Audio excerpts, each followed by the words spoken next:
Wagi po ang UP Street Dance sa prestihiyosong kompetisyon sa mundo ng hip-hop dance. Narito po ang report ni Teresa Andrada.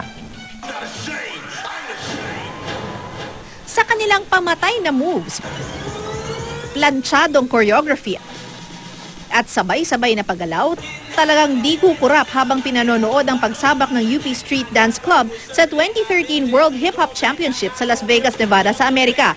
Mapalalaki o babae, bigay todo sa pag-indak. At sa mga di pa aawat na exhibitions, ang kanilang performance sa Mega Crew Division nakakuha ng bronze medal sa itinuturing na pinaka-prestiyosong kompetisyon sa mundo ng hip-hop dance.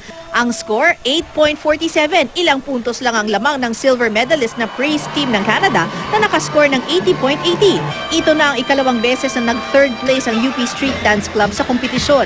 Solid 9 points naman ang nakuha ng nagkampyong The Royal Family Crew mula sa New Zealand. Bukod sa UP Street Dance, 5 pang team mula sa Pilipinas ang nakapasok sa semifinals. Kabilang narito ang Philippine All-Stars na 2 beses nang nakapag-uwi ng gold medal sa World Hip Hop Championships. Ang pagkapanalo ng UP Street Dance Club, alay raw nila sa bansa at sa iba pang Pinoy dancers na nagpamalas ng galing sa international dance floor. Teresa Andrada, GMA News.